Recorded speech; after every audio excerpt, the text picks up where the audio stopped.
those who volunteered to come out today. My name is Robert McCaw. I'm the National Government Affairs Director with the Council on American-Islamic Relations, and I'll be emceeing today's press conference. Today marks the one-year anniversary of Jamal Khashoggi's murder in the Saudi Arabian consulate in Turkey, in Istanbul. It was at 1:14 p.m. in Turkey on October 2nd that Khashoggi was last seen entering the consulate alive. In November 2018, the Washington Post reported that the CIA had concluded Saudi Crown Prince Mohammed bin Salman ordered the assassination of Khashoggi with high confidence. Khashoggi's murder continues to impact the press freedoms and human rights in Saudi Arabia and impact the state of U.S.-Saudi relations.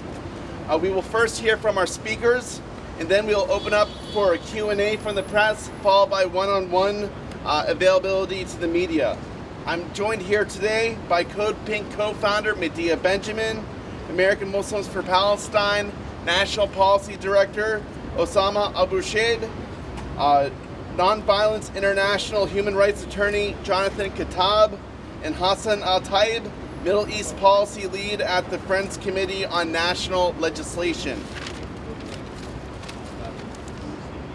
I want to open this moment with a moment of silence for Jamal Khashoggi.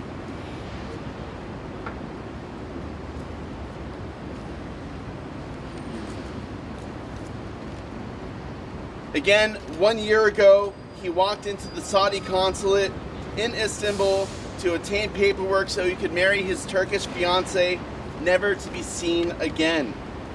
On the anniversary of his murder, we are a reminder to the world, to the United States and to Saudi Arabia, that we have not yet achieved justice for Jamal.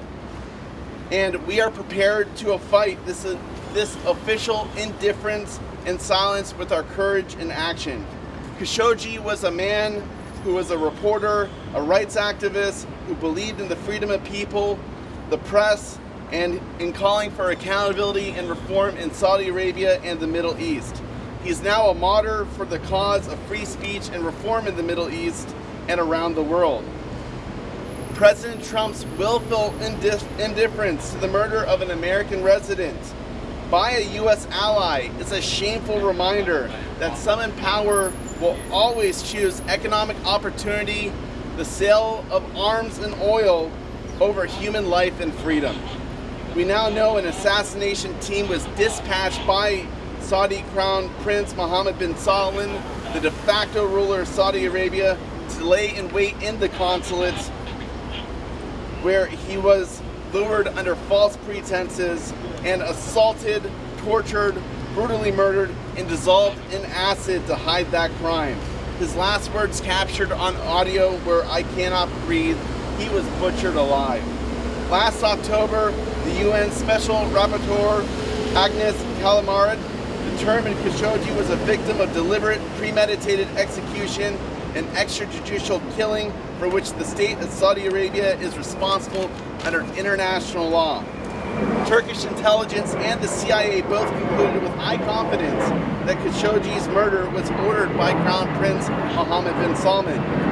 In opposition to the White House, the United States Senate has unanimously passed a resolution that held MBS responsible for the death of Khashoggi.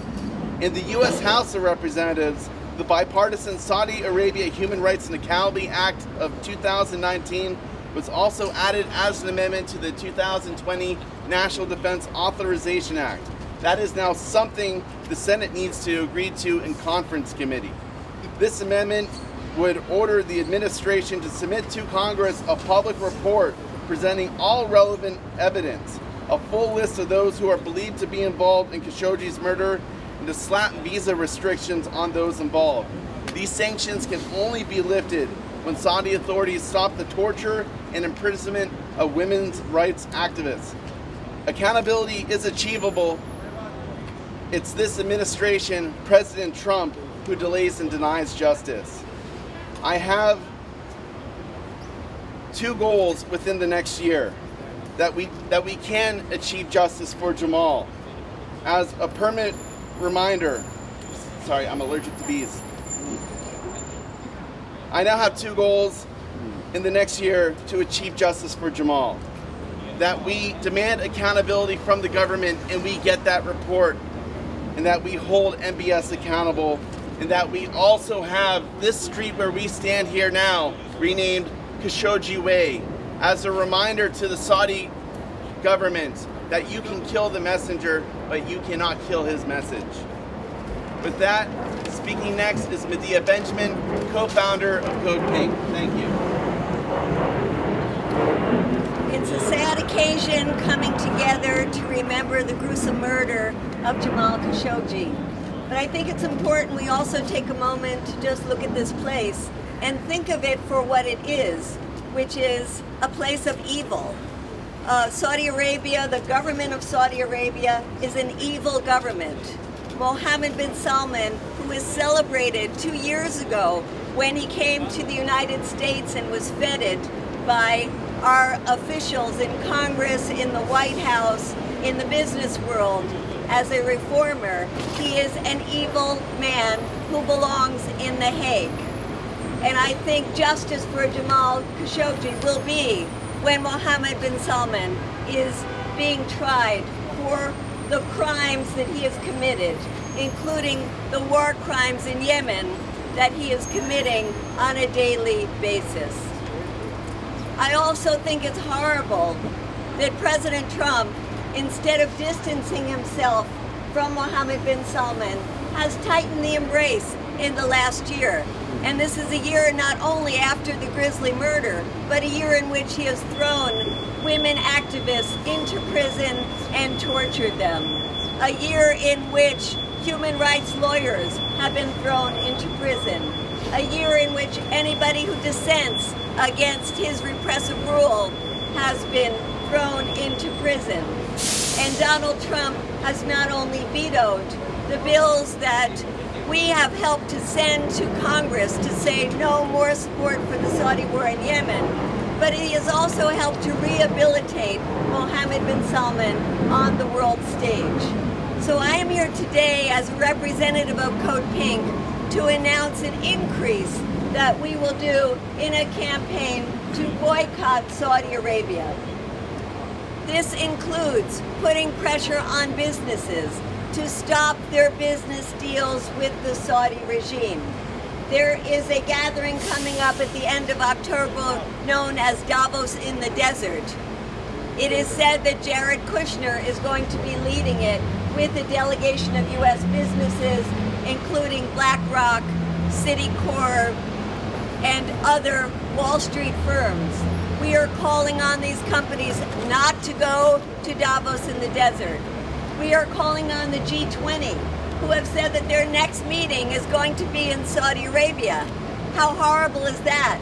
They must not do their next meeting in Saudi Arabia. We are calling on the think tanks in Washington, D.C., on the Ivy League schools in this country to stop taking money, dirty money, blood money from the Saudi regime. We are calling on the PR firms who earn millions of dollars every month from trying to whitewash the crimes of this government to stop representing the Saudi regime.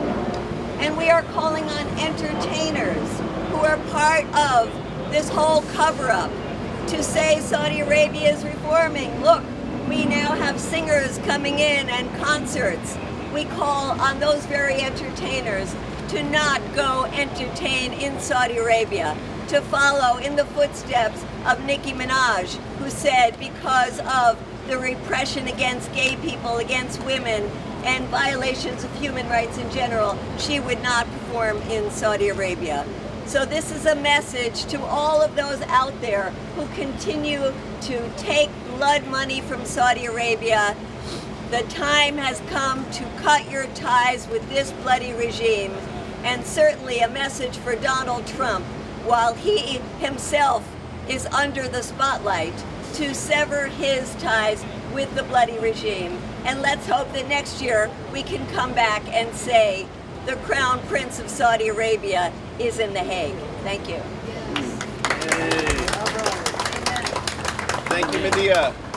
Next speaking is American Muslims for Palestine National Policy Director, Dr. Osama Abuirshaid.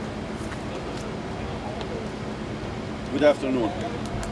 A few days ago, in an interview with CBS News, Saudi Crown Prince Mohammad bin Salman claimed that he takes full responsibility as the leader of Saudi Arabia for the gruesome murder of Jamal Khashoggi, since it was committed by individuals working for the Saudi government.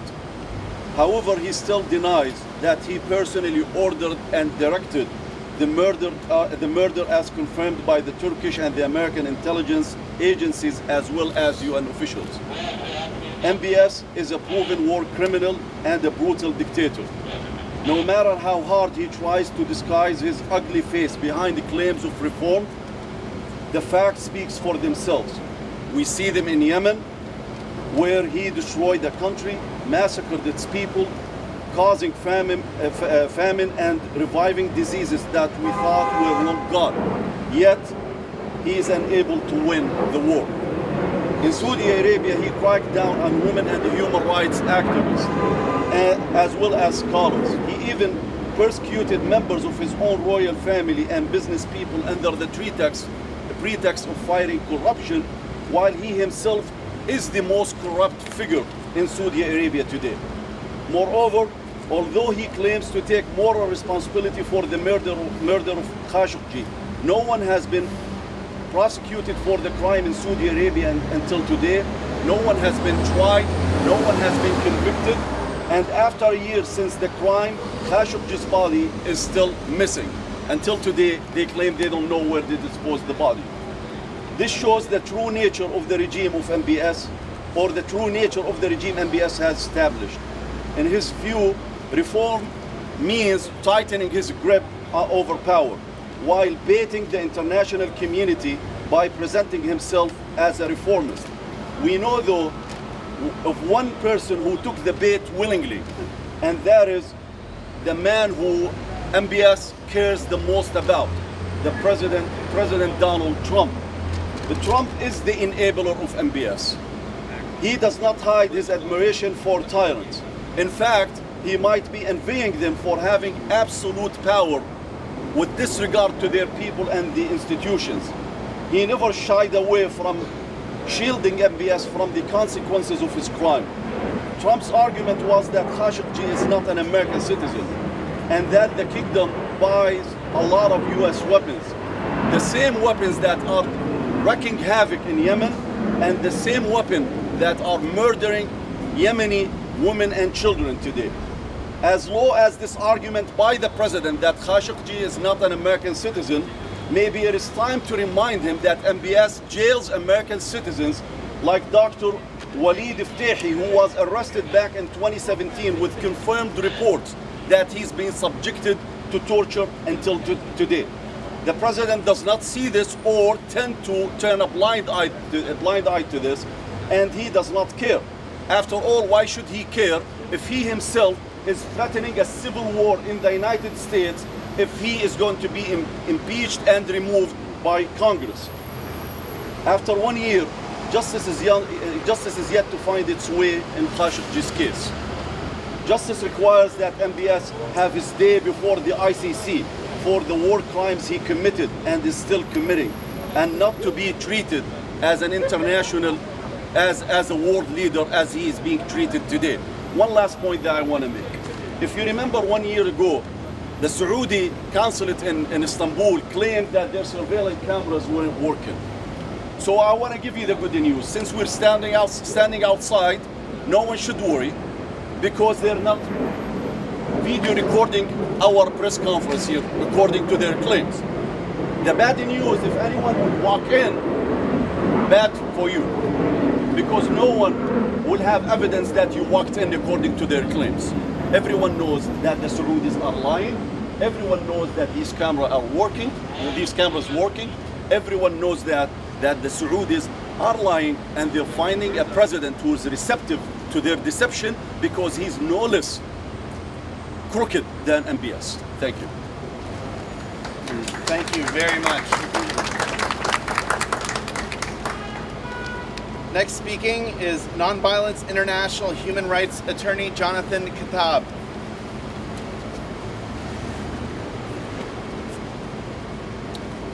Thank you very much. We are gathered here on what is probably a very sad occasion, but it's also a very positive time for us to remember that the language, the values, the principles, and the institutions of human rights and international law are becoming stronger and stronger every day. Even the Saudi regime and the other Arab regimes openly talk as if they believe in reform, as if they believe in democracy, as if they believe in granting rights to everyone. Even the prince himself, the #1 suspect in this gruesome crime, is willing to say openly that he is shocked by the crime that took place under his authority and that he is trying to prevent it from happening again and bringing those responsible for judgment. Now, this creates a paradox where people like us who believe in human rights and freedom seem to be winning precisely at the time when we seem to be losing and weak and defeated. We are not defeated. We are winning the battle for the hearts and minds of the entire world. The ones who are losing are the ones who are the criminals, the human rights violators, the ones who know that despite all their power and might, their day may well come.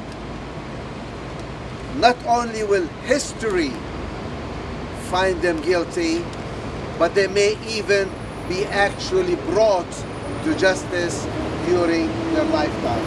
This is really the good news, that we must keep that hope alive. We also have our task at hand. We need to bridge the gap between the values and the principles that everybody increasingly is accepted and the gruesome reality on the ground that these rights are being violated. We need to redouble our efforts so that those currently today in jail can be released, and those currently in power today can be deposed and brought to justice. This is not an easy fight. It's a continuing fight, which we must fight with the weapons of light against the weapons of darkness and against the forces of darkness. This is where the press, this is where civil society institutions, this is where the courts and the lawyers and international law comes in. And this is where ordinary individuals can also participate through boycotts, as we heard, through divestment of corporations that are involved in this gruesome affair, and through sanctions against the criminals who are carrying out these actions. BDS are really tactics. They are weapons of light against the forces of darkness. So whoever the evil ones are, and wherever the violations occur, whether it's in Saudi Arabia, in Palestine, in Kashmir, and everywhere, the universal human rights should be upheld, and those who are violating them should be brought to justice. This is our job, and that's what we must do. Thank you. Thank you. Next speaking, we have Hassan Al-Taib, Middle East Policy Lead at the Friends Committee on National Legislation. Thank you. Thanks. Thank you all for being here today. A year ago, Jamal Khashoggi walked into a Saudi consulate in Istanbul, Turkey, and disappeared. And over the past year, the official story from the Kingdom of Saudi Arabia changed more times than I can count. In a 60 Minutes interview over the weekend, though, Mohammed bin Salman said that he was responsible as the leader of Saudi Arabia, but at the same time, he denied having any involvement. How could I possibly keep track of 3 million people that work for our government? But anybody who knows anything about Saudi Arabia doesn't buy this story. The international community doesn't buy this story. The US Senate does not buy this story. The story about Khashoggi uncovered another often untold story in America. The story of the forgotten war in Yemen and US participation in that war. And I think it's fair to say that Khashoggi's murder did what the death of over 100,000 Yemeni children under the age of 5 who died from hunger and disease could not do. That being getting the US media and Americans to pay attention to human rights abuses by the Kingdom of Saudi Arabia, at home and abroad. The hypocritical nature of the mainstream coverage is especially painful for so many people up here and so many people out in the community, myself included, who have been for years trying to bring attention to the suffering of Yemeni men, women, and children. How many deaths will it take before investing in Saudi Arabia becomes a problem? Or human rights only matter when a prominent figure is the subject of this kind of brutality? For the past 5 years, the United States has backed the Saudi-UAE coalition's war in Yemen and have helped create the world's worst humanitarian crisis on the planet, leaving 14 million people on the brink of famine, 1.3 million cases of cholera. Saudi Arabia and the Emirates have blockaded the ports of Yemen, cutting off the flow of food, fuel, medicine, and clean water. They have done airstrikes on schools, hospitals, weddings. They have done airstrikes on economic and agricultural infrastructure. They've been using starvation as a weapon and causing the collapse of the entire Yemeni economy, their health care and educational systems. Mohammed bin Salman has proven himself to be a ruthless dictator and monarch, not the progressive reformer that he tries to pretend that he is, and that so many people in the West have gone along with. Even now, he's trying to give his public image a facelift, going on 60 Minutes or paying millions of dollars to lobbyists in DC and paying money to think tanks to make sure that the Saudi image is kept up. But despite the aimless Yemen war being unwinnable in conventional terms, despite the illegality as this war was not authorized by Congress, and despite the astounding number of civilian casualties in this reckless and ruthless bombing campaign, Trump has given Mohammed bin Salman a blank check to keep this going. In the past year, much has changed though. Khashoggi's murder shed light on the forgotten war and helped people open their eyes to the suffering in Yemen. And while the situation for Yemenis remains very bleak, I think there's still reason to believe in peace in Yemen. I was elated when Congress made history this year and passed the Yemen War Powers Resolution for the first time in 45 years. By invoking the War Powers Act, Congress put pressure on the Trump administration and by Saudi Arabia and the Emirates and the whole coalition to stop mid-air refueling of Saudi warplanes. It also helped bring the sides to the peace table and agree on a ceasefire in Hodeidah, Yemen's largest port and main supply line of aid to millions of people. And while that ceasefire is fragile, the suffering in Yemen remains catastrophic. I think that this effort by Congress and the activists you see here today has helped millions of Yemenis. But there's more to do. Despite Trump's veto of SJ Res 7 in April, Congress has another historic opportunity in the National Defense Authorization Act through House-Senate Joint Conference negotiations. There's legislation in there that could cut off all weapons sales, end logistical support to the coalition, and stop spare parts transfers to the coalition. And we can finally bring an end to our participation in this brutal, unjust, illegal war and finish what we started with the Yemen War Powers Resolution. Congress has the power to end our complicity, and they must use that power to end this war and bring an end to the war in Yemen and to bring justice to Jamal Khashoggi. Thank you. Thank you. you very much.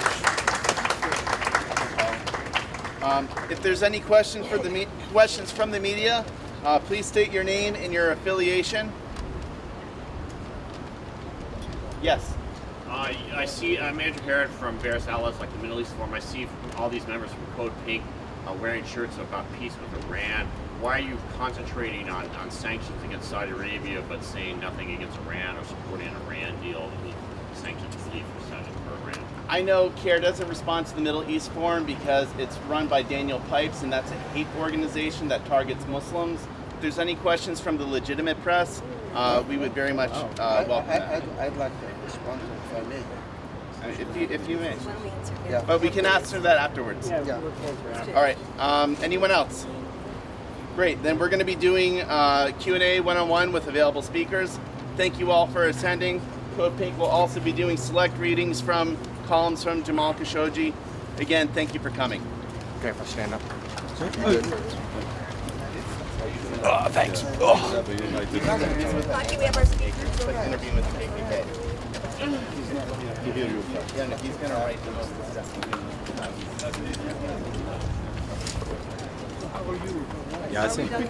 Yes, we are. Thank you.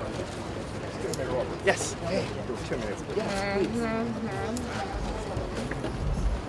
So, hello.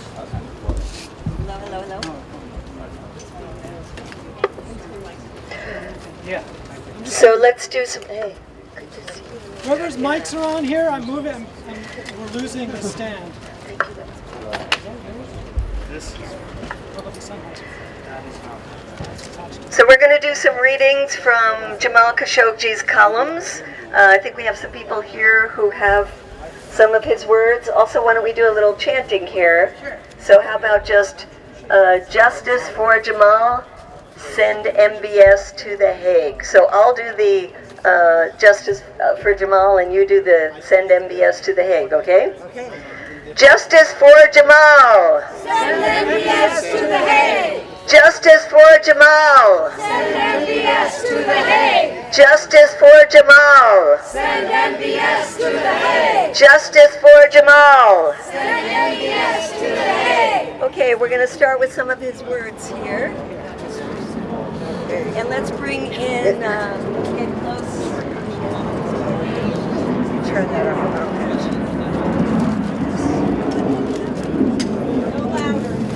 Hello. How's that? Okay.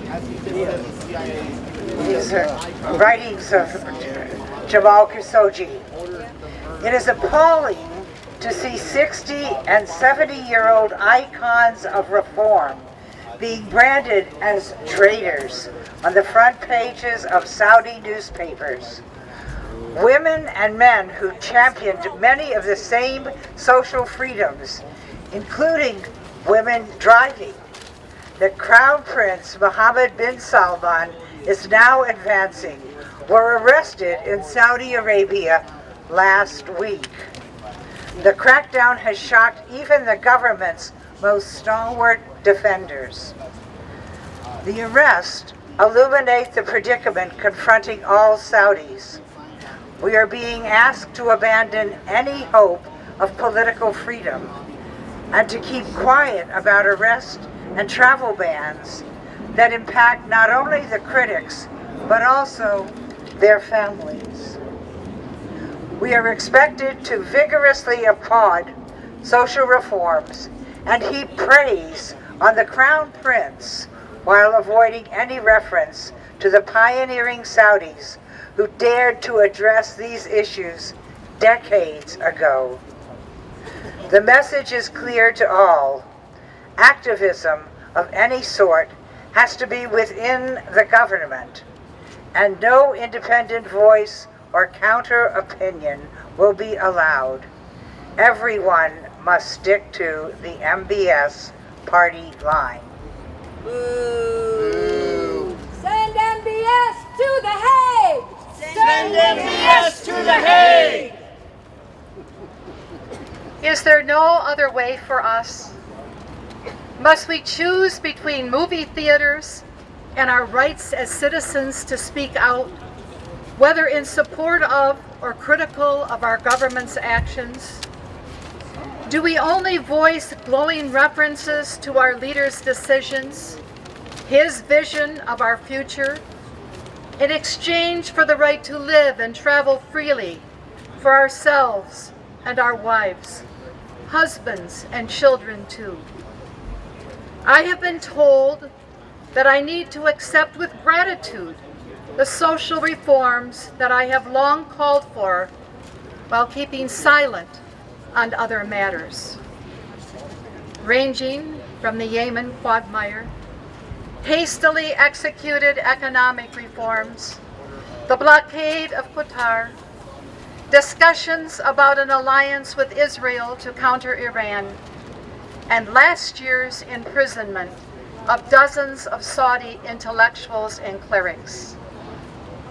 This is the choice I've woken up to each morning ever since last June, when I left Saudi Arabia for the last time after being silenced by the government. Over here. This is powerful. No justice, No peace. no justice, no peace. No justice, no peace. Arab governments have been given free rein to continue silencing the media at an increasing rate. These governments, whose very existence relies on the control of information, have aggressively blocked the internet. They have also arrested local reporters and pressured advertisers to harm the revenue of specific publications. The Arab world is facing its own version of an Iron Curtain, imposed not by external actors, but through domestic forces vying for power. Through the creation of an independent international forum, isolated from the influence of nationalist governments, spreading hate through propaganda, the ordinary people in the Arab world would be able to address the structural problems their societies face.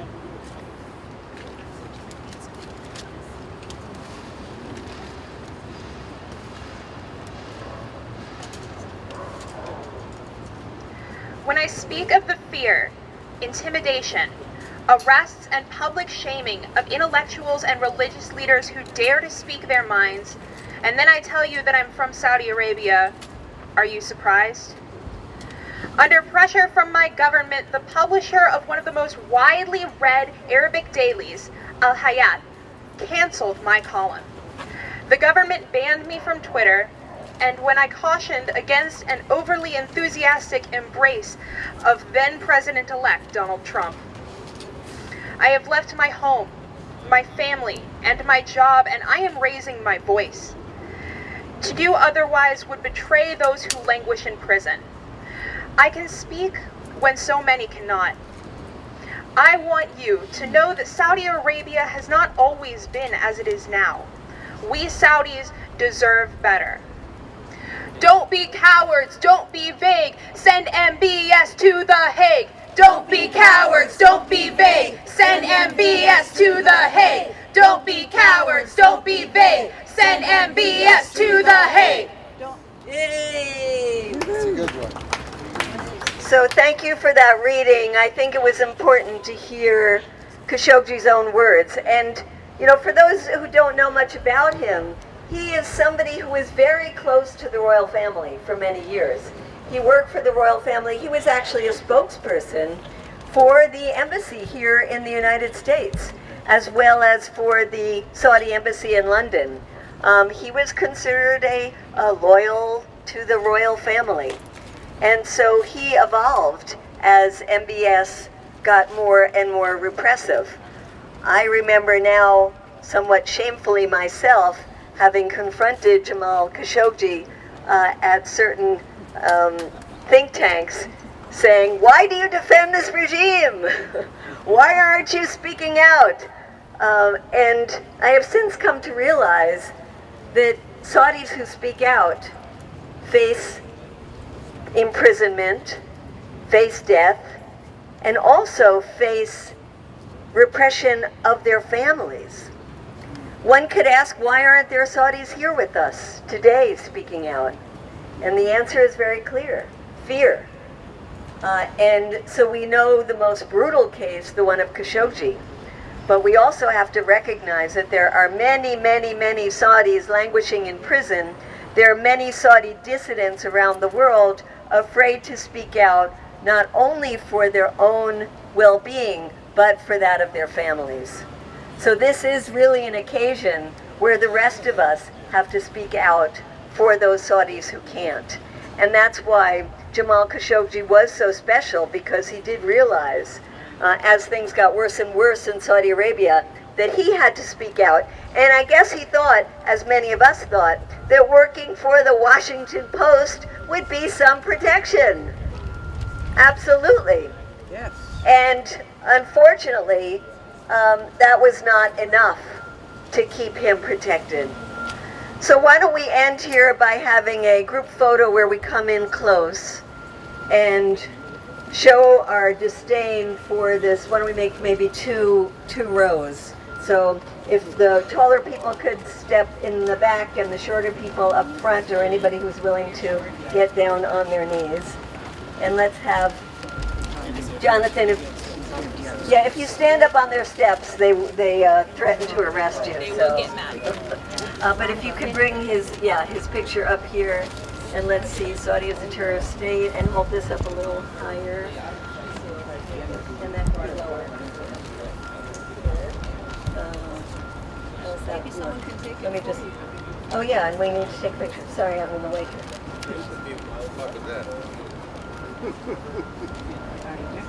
Anybody have a phone like? Yeah. Leo's got it. Who's got it? Leo's got us. Oh, but he's doing live stream. So why don't we do a little chanting while we're waiting? No justice, No peace. no justice, No peace. no justice, No peace. no justice. No peace. All right, here's another one. I'm going to say something and your response is Saudi is a terror state. Saudi is a terror state. Saudi is a terror state. Chopping up Jamal Khashoggi. Saudi is a terror state. Imprisoning women activists. Saudi is a terror state. Bombing children in Yemen. Saudi is a terror state. Harboring terrorists. Here, you go ahead, do it. Repressing Shia minorities. Saudi is a terror state. Putting human rights activists in prison. Saudi is a terror state. Repressing all religious freedom. Saudi is a terror state. Repressing guest workers. Saudi is a terror state. Exporting Wahhabi terrorism. Saudi is a terror state. Putting women in prison. Saudi is a terror state. Torturing women prisoners. Saudi is a terror state. Executing gays. Saudi is a terror state. Begging people. Supporting what? Bombing Yemen. Bombing Yemen every day. Saudi is a terror state. Bombing healthcare centers in Yemen. Saudi is a terror state. Bombing children on school buses in Yemen. Saudi is a terror state. Bombing marketplaces in Yemen. Saudi is a terror state. Bombing hospitals in Yemen. Saudi is a terror state. Bombing weddings in Yemen. Saudi is a terror state. Starving Yemeni children. Saudi is a terror state. There are unfortunately all too many reasons for calling Saudi a terrorist state. So thank you for coming out today. Thank you for your concern for justice for Jamal Khashoggi, and your concern for the women prisoners and the people who are suffering in Yemen, and all those who are victims of the repression in Saudi Arabia. I think we had great words here from the speakers, and I particularly want to thank you, Jonathan, for pointing out the positive side, which is the world changing, people standing up for their rights, and our responsibility as Americans to force our government to stop supporting the Saudi regime, to force our businesses to stop supporting the Saudi regime, and all of the other think tanks, PR firms, universities, you name it, stop supporting the Saudi regime. Thank you. Thank you.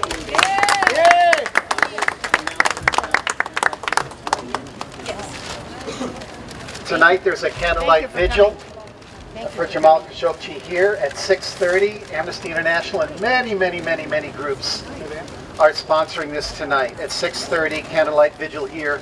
Please come back and remember Jamal. Thank you. Thank you. Thank you all.